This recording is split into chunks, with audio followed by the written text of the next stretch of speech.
Hello दोस्तों, आपका स्वागत है हमारे इस यूट्यूब चैनल में। दोस्तों, आज बात करेंगे कमज़ोर छात्रों के लिए जो 30 नंबर तक के क्वेश्चन बिहार बोर्ड में नहीं उठा पाते हैं, उसी क्वेश्चन पर डिस्कस करेंगे। देखिएगा ग्राफ को एक्स और इस साइड एक्स लिखी डैश लिखिएगा, इस साइड माइनस होता है, इस साइड प्लस होता है। फिर उसके बाद क्या करिएगा कि आप लोग ऊपर प्लस और नीचे माइनस, ठीक है। तो ऊपर जो होगा आपका प्लस होगा, नीचे आपका माइनस होगा। फिर उसके बाद क्या करिएगा, जो एक्स है तो एक्स क्या क्या है कि प्लस प्लस होगा या प्रथम में होगा, आप इसको रट लीजिएगा। प्लस प्लस प्रथम में और उसके बाद प्लस, पहले एक्स वाले को लेना था, माइनस और प्लस हो जाएगा, आपका दूसरा हो जाएगा। तो आपको द्वितीय पद हो जाएंगे।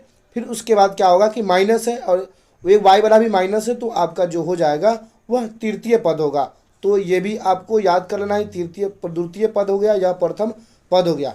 ठीक, उसके बाद क्या करना है, आप लोग ए प्लस और माइनस ले लेना, एक्स वाला प्लस है और वाई वाला माइनस है, तो इसको याद कर लीजिएगा। चतुर्थांश क्या है, चतुर्थ में आएगा। आप इसको ध्यान में रखिएगा, प्रथम द्वितीय तृतीय और चतुर्थांश।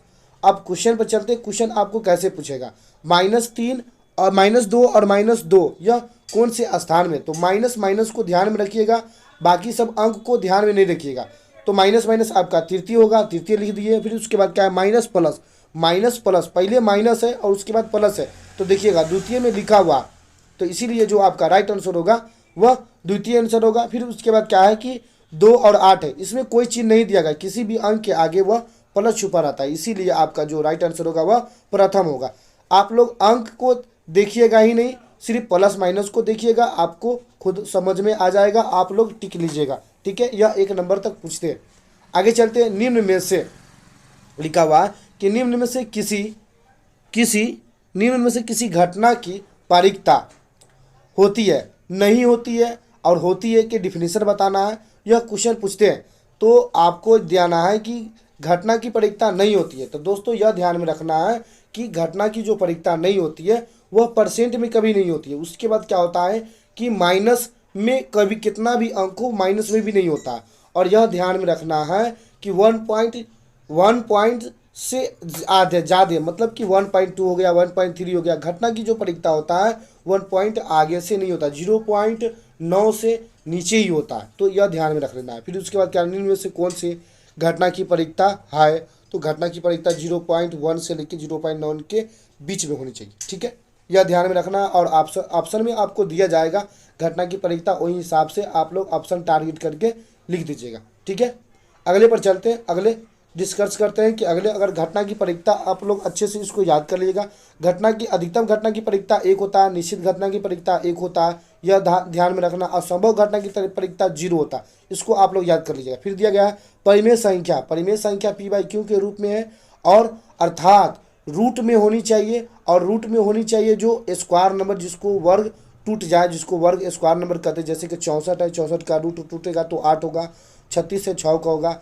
फिर उसके बाद क्या है कि आप लोग 181 किसी का रूट नंबर नहीं है, तो इसीलिए आपका जो यह हो जाएगा, रूट नहीं टूटा तो अपरिमेय संख्या होगा, रूट टूटा तो परिमेय और रूट नहीं टूटा तो अपरिमेय। ठीक है, जैसे 121 है, 121 यह परिमेय संख्या होगा। ठीक, क्योंकि 121 है वह आपका स्क्वायर नंबर है 11 का। अब दिया गया है 6 प्लस रूट 3 है, देखिएगा कि 6 प्लस रूट 3 है, इसमें रूट 3 तो आपको टूटेगा ही नहीं रूट, तो इसीलिए आपका जो अपरिमेय संख्या होगा। फिर 4/√2 है, तो 4 हमारा स्क्वायर नंबर है। ठीक है, इसीलिए क्या स्क्वायर नंबर होता है कि वर्ग नंबर है, 4 का 2 के स्क्वायर है, तो इसलिए आपका रूट परिमेय संख्या हो जाएगा। 121/64 यह ध्यान में रखिएगा, तो ये भी आप लोग का 11 के और 8 के है, तो ये भी परिमेय संख्या होगा। ऐसे ऑप्शन में दिया जाएगा, आप लोग परिमेय अपरिमेय से क्वेश्चन पूछते हैं, जो आप लोग अच्छे से इसको याद कर लीजिएगा, देखिएगा। ठीक है, यह ध्यान में रखिएगा, रूट टूटा और रूट नहीं टूटा तो परिमेय अपरिमेय के डिस्कस कर लीजिएगा, जो हमने इसमें लिख दिए हैं, आप लोग अच्छे से इसको देखिएगा। फिर आगे चलते हैं। निकालना है आपका, क्या निकालना है, बहुलक। बहुलक में आप लोग क्या पूछता है, बहुलक में जो ज़्यादा बार आता है, जैसे कि 3 बहुत ज़्यादा बार रिपीट हो गया है, ठीक है, तो यह होता है ज़्यादा बार रिपीट हो गया तो वही आंसर हो जाएगा, आपका 3 हो गया। फिर अगले में चलते हैं, इसमें दिया गया है माध्यिका।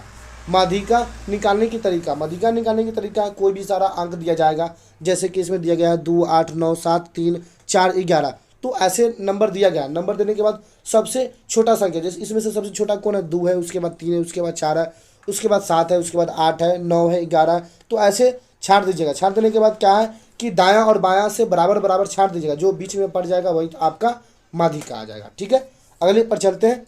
अगले क्वेश्चन पर डिस्कस करते हैं। यह भी 1 नंबर के पूछते हैं, आप लोग इसको अच्छे से समझिएगा और देखिएगा।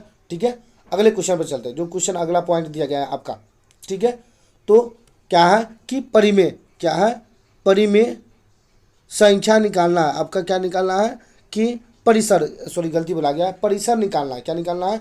परिसर। परिसर क्या होता है? फिर आपका कोई सारा अंक दिया जाएगा, जैसे कि 2, 4, 8, 12, 9, 7, 6, आपका 30, उसके बाद 35, उसके बाद 3 है। तो क्या करिएगा, आपको परिसर में निकालना क्या है कि यह बात को ध्यान में रखना है कि सबसे बड़ी वाली संख्या, परिसर में ध्यान रखिएगा, सबसे बड़ी वाली संख्या और सबसे छोटी वाली संख्या को घटा देना है। बड़ी वाला संख्या में से छोटी संख्या घटा दीजिएगा। जो आपका राइट आंसर होगा वह आप लोग टिक लीजिएगा। इसमें आपका जो राइट आंसर है वह 33 है। ठीक है, अगला क्वेश्चन दिया गया, यदि दो समरूप, क्या दिया है कि यदि दो समरूप त्रिभुज, ठीक है, क्या दिया गया है, दो समरूप त्रिभुज के क्षेत्रफल का अनुपात। इसमें क्या क्वेश्चन पूछा है कि जब अगर दो त्रिभुज समरूप है तो उसका क्षेत्रफल दिया जाएगा।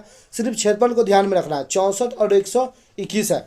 ठीक है, वहां पर सीधे 21 लिखा हुआ, 121 होगा। फिर उसके बाद क्या है, तो उसकी संगत भुजाओं का मान ज्ञात कीजिए, मतलब कि भुजाओं का अनुपात ज्ञात कीजिए। यह अनुपात में दिया गया तो आपका जो आंसर उसमें ऑप्शन टारगेट होगा, ऑप्शन होगा वह पॉइंट में भी होगा। ठीक है, तो क्या करना है, आपका जो 64 है और 121 है, यह किसका स्क्वायर नंबर है, तो 8 का और 11 का होगा। आप लोग इसको आंसर देख के ऑप्शन टारगेट करके आप लोग देख लीजिएगा और टिक लीजिएगा। 8 और 11 इसका होगा। ठीक है, संगत भुजाओं का मान। अगले क्वेश्चन दिए, पी एक्स है, x square plus 5x minus 8 का alpha plus beta. Alpha plus beta बराबर क्या होता है, तो अल्फा प्लस बीटा बराबर आप याद करिएगा माइनस बी बाई होता है, संयोगों का योगफल होता है।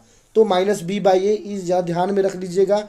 और ए बी सी, पहला का ए बी सी मान लीजिएगा। मानने के बाद माइनस को ले लेना, प्लस वाला को छोड़ देना, यह ध्यान में रखना। तो आपका -5 हो जाएगा, 5 के हो जाएगा। उसके बाद क्या है कि बी के आगे माइनस है तो माइनस लगा देंगे, आपका 5 हो जाएगा।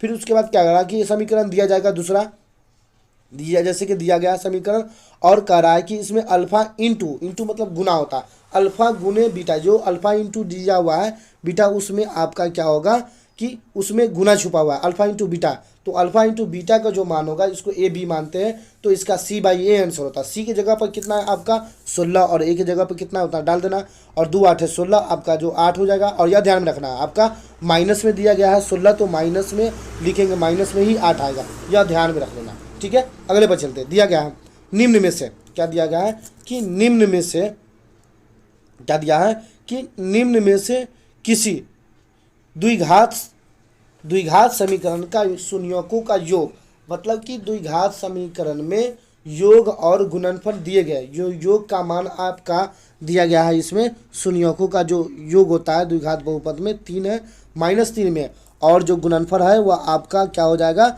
4 है, सॉरी 4 नहीं 2 है। तो आपका यह निकालने के लिए दिया जाता है कि द्विघात समीकरण का रूप लिखना है।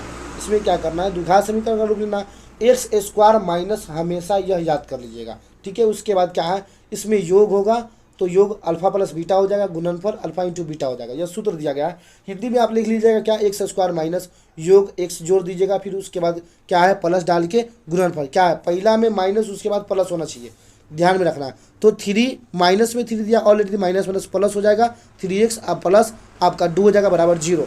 तो एक्स स्क्वायर माइनस माइनस वह प्लस हो गया और 3 बराबर 2 हो गया, वह आपका जो राइट आंसर हो गया। होने के बाद क्या है कि आपका द्विघात समीकरण का रूप दे दिया गया।